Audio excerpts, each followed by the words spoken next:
Boa noite a todos os irmãos. Peçamos a Jesus, a Deus, nesse momento, a intenção para essa reflexão que vamos fazer. Eu vou começar esse nosso estudo de hoje com uma citação do Evangelho segundo o Espiritismo, no capítulo 17, item 11, dado pelo Espírito Protetor George. Ele diz assim: amai, pois, vossa alma, porém cuidai igualmente do corpo, instrumento daquela. Não castigueis o corpo pelas faltas que o livre-arbítrio o induziu a cometer e pelas quais ele é tão responsável quanto o cavalo mal dirigido pelos acidentes que causa. Esse Espírito, ele vem nos dizer que muitas vezes a gente delega ao nosso corpo físico os nossos problemas.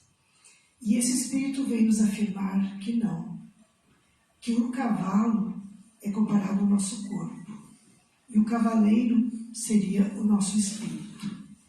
Se o cavaleiro dirige mal o cavalo e ele provoca um acidente, a culpa não é do cavalo, mas sim do cavaleiro.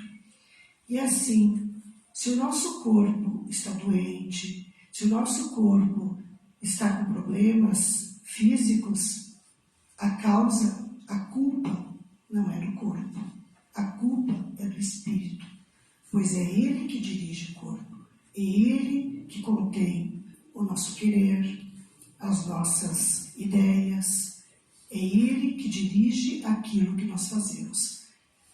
Quando a gente para refletir, nós analisamos que nós temos um espírito, um perispírito e um corpo físico.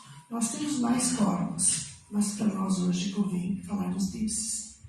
O nosso espírito, ele precisa de outros corpos para poder se manifestar.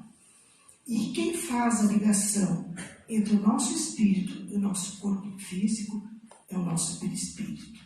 Então, ele é o médium, dá para nós dizermos assim, entre o nosso espírito, o medianeiro entre o nosso espírito e o nosso corpo físico.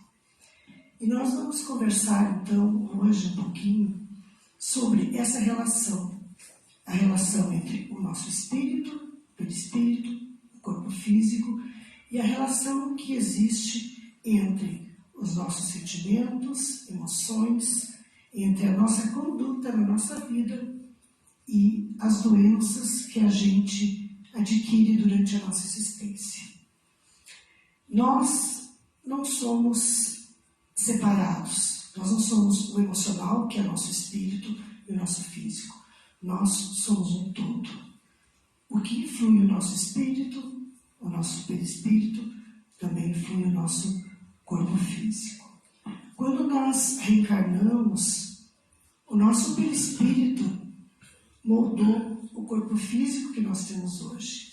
Porque a primeira impressão que a gente tem é que o nosso corpo físico é o corpo verdadeiro, que o perispírito é o molde do corpo físico, mas não é verdade. Nosso corpo físico é o molde do nosso perispírito.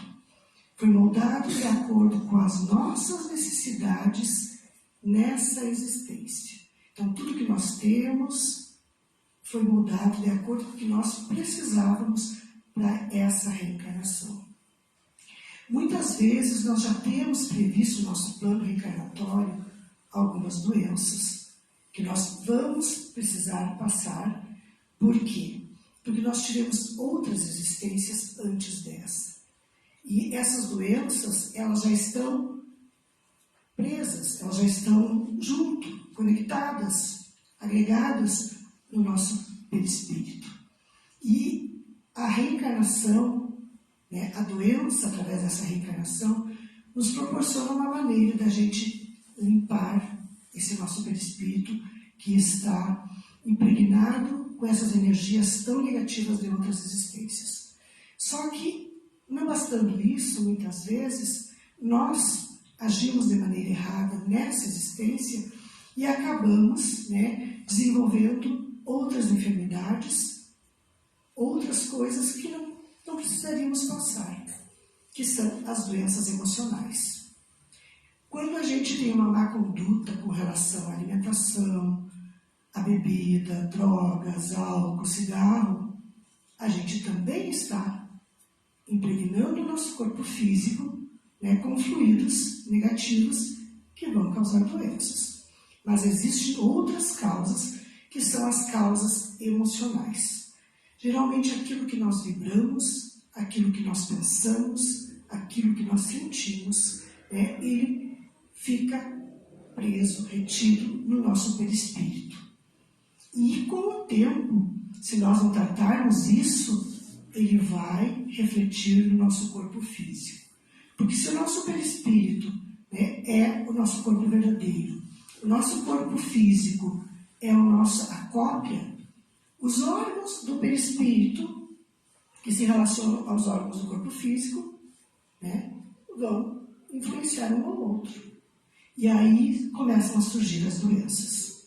Então a gente pensa assim, quando uma pessoa não está bem, né, ela desenvolve algum estado depressivo, algum sentimento negativo, a vida passa a ser diferente para ela. Ela começa a se perceber diferente. A gente se percebe assim, nesses momentos. O que acaba acontecendo? Alguns sintomas, né, acabam como é que eu vou dizer assim para vocês? Acabam se apresentando no nosso corpo físico. Esses sintomas são chamados de sintomas psicossomáticos, são as doenças psicossomáticas. O que são as doenças psicossomáticas? São aquelas doenças, são aquelas dores, são aqueles sentimentos, são aqueles sintomas que eu tenho, eu vou no médico, faço exames, não aparecem nos exames, o médico diz, tu não tem nada, né? Por quê? Porque, na verdade, eles ainda não se consumaram no corpo físico. Mas, se nós não tratarmos, em pouco tempo, isso acontecerá. O que pode influir nisso? Por exemplo, fortes pressões no trabalho, um rompimento amoroso abrupto, a perda de um ente querido, problemas, dificuldades financeiras, né?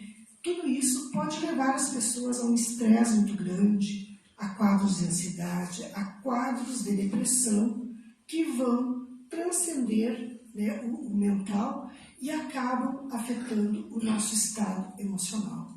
Acabam afetando a nossa vida através de emoções negativas que vão se alojando no nosso perispírito e vão nos trazendo certas dificuldades no nosso dia a dia. E como eu já disse antes, né, alguns fatores eles são físicos mesmos, que são da alimentação, e outros eles são somáticos.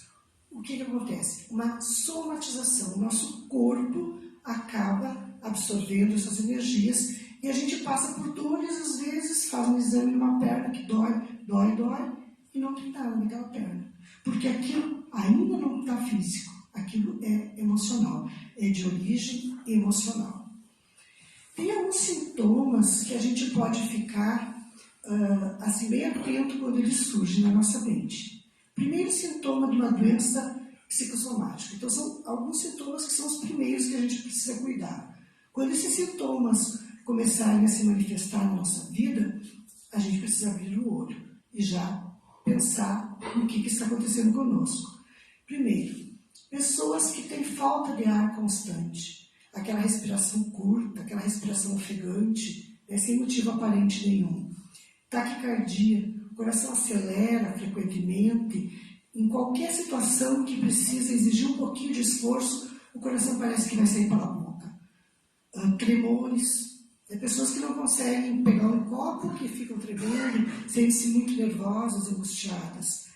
Dores no estômago, úlcera, gastrite nervosa, dores de cabeça constante, manchas espalhadas pelo corpo, com, às vezes, sinais alérgicos, da pessoa ficar se coçando, uma sensação de nó na garganta, de nó no peito, de aperto no peito, quando a gente diz assim, parece que engoliu um sapo. Então, esses são os primeiros sintomas que nós estamos somatizando no nosso corpo físico as nossas emoções, a nossa maneira de agir na vida. Então, sempre que algo não está bem, não vai bem, né, em relação às nossas emoções, o nosso corpo físico é o primeiro que grita, porque é nele que acaba repercutindo todas essas nossas sensações físicas. Então, por exemplo, emoções em excesso ou deficiência de emoções, resistência a mudanças. Quando aquela pessoa diz assim, sabe aquele complexo de Gabriela, que diz eu nasci assim, eu cresci assim, eu vou ser para sempre assim, não aceita mudar, não aceita que as coisas vão evoluindo. O comportamento limitante de acreditar em muitas coisas que não são verdades, ou de não querer confiar, acreditar em coisas que precisam ser acreditadas. Essas coisas acabam nos limitando, acabam nos fazendo ver a vida de uma maneira muito fechada, onde a gente acaba não aceitando, às vezes, a nossa verdadeira existência. E isso, então, é importante a gente rever, porque a cura de todas essas doenças começa conosco mesmo. Não adianta a gente querer buscar a cura fora, porque o primeiro que precisa se conhecer somos nós. O Haroldo Dutra Dias diz que nós precisamos desenvolver a nossa inteligência emocional. E o que é inteligência emocional? A inteligência emocional é a nossa compreensão das nossas dificuldades, das nossas emoções, é aprender a trabalhar essas nossas emoções. Ele, inclusive, diz que as escolas teriam que ter uma matéria, uma disciplina que falasse da inteligência emocional, para que assim as crianças aprendessem a trabalhar os seus sentimentos, as suas emoções. Porque ninguém nos ensina isso na vida. A gente não aprende isso na vida. A gente vai aprender isso quando a gente adoece, quando a gente precisa trabalhar isso em nós, no nosso dia a dia, e surgem essas nossas dificuldades. Quem tem inteligência emocional sabe usar os seus sentimentos, as suas emoções para o seu benefício. Porque é isso que a gente tem que procurar. Nós vamos passar por dificuldades, nós vamos passar por dores, as emoções são necessárias, a ansiedade, a raiva, elas fazem parte da nossa vida e elas são boas. Pense bem, uma pessoa que, por exemplo, nunca sente medo, essa pessoa, ela não vai ter freio diante das dificuldades, das coisas da vida. Ela vai se jogar, ela vai fazer na frente do carro, ela não vai ter solução. Então, é necessário que a gente tenha medo. Só que quando isso começa a ficar doentio, começa a extrapolar por muito tempo, aí sim, aí não é normal. Então, angústia, a gente precisa em alguns momentos, até para a gente poder se fechar na gente, mas é por situações que surgem na nossa vida. No momento que a gente começa a trabalhar essas situações, essa angústia tem que passar. A ansiedade, ela é boa. A gente vem fazer uma palestra e fala em público, aqui a gente fica ansiado, não tem como não ficar. É bom, porque eu me preparo para isso. Só que passou esse momento, essa ansiedade tem que ir embora. E às vezes isso não acontece. Às vezes isso fica por muitos e por muitos anos no nosso corpo, causando as doenças psicossomáticas. Então, o que a gente precisa fazer? Como a gente deve agir se a gente não sabe nem para onde ir para curar essas nossas dores, essas nossas dificuldades? Bom, em primeiro lugar, a gente precisa parar. Porque a gente corre, a gente trabalha, a gente vai daqui para ali e a gente não para. A gente não se analisa, a gente não se observa, a gente vai tocando a vida um dia após o outro, dizendo que tudo está apressado, que tudo está muito difícil, dorme, levanta, acorda, trabalha, dorme, levanta, e isso vai virando rotina. Então, a primeira coisa, comecei com algum desses sintomas que eu disse para vocês, parar. Vamos parar. Vamos parar, vamos nos analisar, vamos refletir. E primeiro vamos pensar, o que está me causando esse sentimento? O que me trouxe esse sentimento? Por que eu estou sentindo isso agora? Eu tenho alguma causa, algum fator, alguma coisa que está acontecendo na minha vida nesse momento? Por que isso está acontecendo? Quem está me causando isso? Ou quem está me causando isso? Né? Muitas vezes, esse sentimento, ele não é dessa vida também. Porque nós tivemos outras existências e a gente não sabe tudo que a gente fez em outras existências. E muitas vezes, um simples fator que nessa vida parece não ter grande relevância, nos abre, mesmo inconscientemente, um caminho para coisas que aconteceram em outra existência e que aquele fato, aquela coisa que ocorre ali, nos abre aquela emoção. Não tem como saber, mas nós precisamos analisar e entender isso. E a maior parte das vezes não. São coisas que aconteceram aqui com nós, estão acontecendo aqui conosco agora, nesse momento. Então a gente precisa parar e analisar o que é que está acontecendo comigo. Então isso é a primeira coisa. Parar e analisar. Fazer como Santo Agostinho fazia. Santo Agostinho, quando ia dormir, orava, e durante a oração ele mentalizava todo o dia dele. E aí ele analisava tudo o que ele havia feito de bom e tudo o que ele havia feito de não tão bom ou ruim.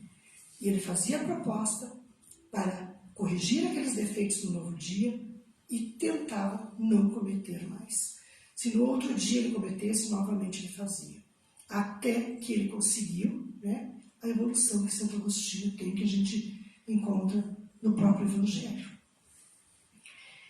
Quando a gente para se analisar, para se perceber lá no fundo, geralmente surge um sentimento de culpa muito grande.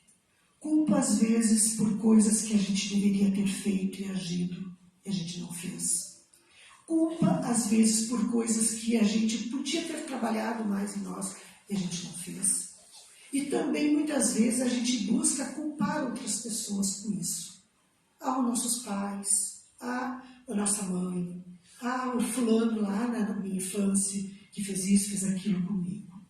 Só que esse momento em que a gente para se analisar, a gente não para se culpar e nem para culpar os outros. O fato aconteceu, está consumado. Nós precisamos entender o que aconteceu, compreender e, a partir daí, também nos perdoar e perdoar aqueles que, de repente, foram os causadores daquelas nossas dores. Às vezes dá vontade de fugir, de esquecer, né? Não vou fazer essa análise agora, mas enquanto a gente não fizer isso, a gente vai estar doente e adoecendo mais ainda. Se a doença não for tratada nessa fase aí, logo nós vamos desenvolver um câncer, um AVC, um infarto, porque ele vai chegar e vai se consumar no nosso corpo físico. Então, antes que isso aconteça, nós precisamos entender e trabalhar as nossas emoções, porque são elas que vão nos dar a somatização e depois a concretização dessas doenças no nosso corpo físico. E depois que ele se instala no corpo físico, a gente vai precisar, além do tratamento psicológico, psiquiátrico, o tratamento médico também, né? Às vezes uma cirurgia. Então, se a gente conseguir, antes de que ele se manifeste no corpo físico, quando começa as primeiras somatizações, né, os primeiros sintomas, trabalhar isso, vejam quanto esforço a gente poupa na nossa vida. Né? E a seguir, nós precisamos aceitar que nós estamos aqui em construção, somos seres em evolução, vamos errar muito, mas temos que tentar acertar. Então, sempre refletir, aceitar, perdoar e seguir adiante.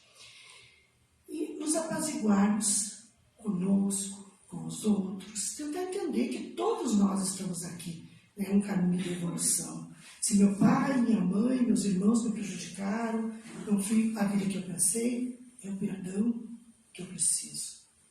A mim e a eles. Porque de repente eu também não fui aquele filho, aquele irmão que eu deveria ter sido naquele momento. Mas existem algumas estratégias bem simples que a gente pode fazer, né, quando esses primeiros sintomas surgem. Então é parar, refletir o que nós já vimos, né, mudar a nossa conduta, que é o mais importante de todos, porque não adianta a gente querer mudança se nós agimos do mesmo jeito. Eu não posso querer coisas diferentes se eu fico agindo sempre da mesma forma. Então a primeira coisa que eu preciso é mudar a minha conduta, é agir diferente para ter resultados diferentes, porque senão jamais eu vou conseguir isso. E o que a gente pode fazer de dicas, que eu vou dar assim para vocês, que a gente pode fazer para a gente melhorar esse nosso estado emocional? Primeira deles, a gente já falou, meditar, orar, refletir, parar um pouco, todo dia ter 5, 10 minutos para nos analisarmos, para pararmos, para refletirmos, para nos encontrarmos. Porque nós andamos perdidos por aí, jogados, correndo por aí, atrás de coisas que não são aquilo que nós viemos fazer aqui. Às vezes nós nos ligamos tanto ao material e esquecemos que nós somos seres de energia, somos seres espirituais, vivendo um tempo num corpo físico, mas nós somos um espírito. Investir na nossa reforma íntima, assim como Santo Agostinho fez. Esses simples atos de repensar, nós já estamos investindo na nossa reforma íntima. Pequenas mudanças no dia a dia. Nós não vamos virar santos nessa vida, não. Nós vamos sair daqui um pouquinho melhores se nós nos esforçarmos. Outra coisa, atividades físicas. Caminhar, fazer uma academia, um pilates, um yoga, sei lá, o que a gente gostar de fazer, qualquer coisa. Isso também ajuda a aliviar a tensão, a dissipar as energias negativas. Exercícios respiratórios. O ar está aí de graça. É carregado de energias boas. Quando a gente respira profundamente, a gente alivia o nosso coração. A gente acalma os batimentos cardíacos. Quando a gente expira, elimina aquele ar pesado, denso que está dentro de nós, a gente libera a nossa musculatura. O nosso coração bate mais calmo, tranquilo. E é tão fácil fazer isso e a gente não para para fazer. Ficar mais perto da natureza, amar os animais, mexer na terra, plantar, revirar um vaso de planta que seja, pisar numa grama. Isso faz bem, isso nos conecta à natureza, nos acalma. Cuidar das nossas emoções e dos nossos pensamentos negativos. Quem de nós não tem pensamentos negativos? Todos temos pensamentos negativos todos os dias. Só que nós não podemos deixar eles dominarem a nossa vida. Muitas vezes a gente se vitimiza muito. Eu sou uma pobre coitada, eu sou tão injustiçada, eu sou tão isso, aquilo. Não. Nós temos que tentar dissipar esses pensamentos. Não é fácil, não, mas a gente precisa trocar eles por sentimentos bons, por amor, caridade, doação, por outras coisas que envolvam uma boa energia, uma boa vibração. E às vezes numa caminhada, às vezes numa atividade dessa, a gente consegue fazer isso. Se está pensando muito negativo, está com muita coisa ruim na cabeça, sai, vai dar uma volta, vai conversar com alguém, vai escutar uma música leve, vai fazer alguma coisa que te tire daquele momento que tu está vibrando negativo. Isso é muito importante. E um outro fator, que foi o que Cristo veio nos trazer, a caridade. A caridade é um dos maiores remédios para as nossas dores. Quando a gente faz caridade, não é só aquela caridade de dar o material. Não. A caridade do amor, do ouvir, do escutar, a caridade do aceitar, do compartilhar aquilo que eu já sei. Toda essa caridade, isso faz muito bem. Isso nos ajuda a compreender que nós estamos aqui para nos auxiliar, para um amparar o outro, para um ajudar o outro. E é tão bom quando a gente vê que, por uma mínima coisa, alguém ficou contente, que a gente aliviou uma dor, que a gente cuidou de alguém. Isso traz mais benefício para nós do que para o outro. E aí a gente esquece de nós, esquece do nosso egoísmo, do nosso mundinho egocêntrico e começa a viver também pelos irmãos que precisam. Porque há muitos motivos para fazer caridade. A gente pode fazer caridade na nossa casa, a gente pode fazer caridade aqui na casa espírita, a gente pode fazer caridade na rua, dando um bom dia, às vezes, para uma pessoa que está triste, cabisbaixa. Então, oportunidade tem, a gente que não procura, não enxerga. E buscar o nosso equilíbrio emocional. Então, com tudo isso, se a gente procurar, nós vamos nos equilibrar emocionalmente. E assim a gente vai conseguir. Muitas vezes a gente precisa de auxílio médico, sim. A gente precisa e tem que buscar, porque os médicos estão aí para isso. Em um outro lugar, aonde a gente encontra isso é aqui na Casa Espírita. O conhecimento espírita nos direciona exatamente para o nosso conhecimento pessoal, para o conhecimento da nossa existência, e a gente consegue, através do conhecimento espírita, acalmar muito o nosso coração, porque nós compreendemos porque nós estamos nesse plano terreno. E a Casa Espírita é um local de cura e de auxílio. Nós temos aqui o atendimento fraterno, nós temos aqui o trabalho do passe, nós temos aqui o trabalho da evangelização para as crianças que estão passando por momentos difíceis, né? Que as crianças também estão sofrendo muito nesse tempo. Nós temos as palestras doutrinárias, nós temos os estudos sistematizados, nós temos os livros da doutrina espírita, nós temos uma biblioteca aqui no centro que oferece esses livros. Então, a leitura, o conhecimento nos esclarece, nos coloca no caminho do bem e do amor. E nós não podemos esquecer, para encerrar, que quando a gente passa por padrões emocionais que afetam a nossa vida, não é só a nossa vida que eles afetam. Eles afetam a vida daqueles que estão à nossa volta. Porque a nossa energia negativa, as nossas ações erradas, afetam também as pessoas que convivem conosco, as pessoas que nos amam, as pessoas que estão junto conosco. Então, quando a gente decidiu ser espírita, estar aqui nessa casa, a primeira coisa que a gente precisa é exatamente isso. É saber que o nosso principal objetivo, como espíritas nesse momento, é o auxílio para o nosso irmão, para aquele que está do nosso lado. Se eu não puder ser bom para aquele que está do meu lado, no meu dia a dia, na minha casa, na minha convivência, no meu trabalho, então eu não sou espírita. E essa é a mensagem que eu vou deixar para vocês hoje. Vamos se cuidar, vamos procurar dar o melhor de nós. E com isso nós vamos conseguir ter uma vida bem mais saudável e bem melhor. Esse plano de provas e expiações que nós vivemos, esse mundo de transformação pelo qual nós estamos passando. E vamos nos preparar nesse momento, então, para o passe coletivo. Relaxem os corpos, descanse a mente, conectem-se a essa casa, a esse ambiente de luz que nos envolve nesse momento. A espiritualidade amiga está aqui.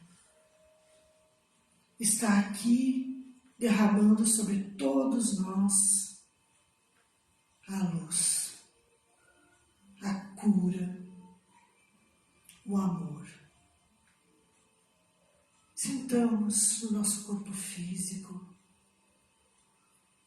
esse ar tranquilo e leve que percorre essa sala. Essa sensação de paz que invade o nosso coração. Sintamos o amor de Cristo se derramar sobre nós. Recebamos essas dádivas, essas bênçãos com o nosso coração aberto. Aceitemos tudo aquilo que vem para nós, confiando que Deus sabe o que é melhor. Que todas as dores um dia vão passar. Entreguemos essas dores a Deus e confiemos. Porque quando nós entregamos a Deus aquilo que nós não conseguimos mudar, nós devemos confiar e saber que Deus tudo pode, porque Deus é onipotente. Vamos agradecer nesse momento essa nossa existência terrena. Porque há tantos espíritos que gostariam de estar no nosso lugar, mas Deus nos deu essa oportunidade. Então sejamos gratos a Deus. Tenhamos fé e confiança na nossa vida. Não podemos desanimar. Deus sempre nos abençoa e nos protege quando nós confiamos e nos entregamos a Ele. E assim te dizemos, graças, meu Deus, por tudo aquilo que temos e somos, por tudo aquilo que construímos até o momento presente. E assim nos entregamos nesse passe, nessa luz, tendo a certeza do amparo de Deus na nossa vida. E que assim seja.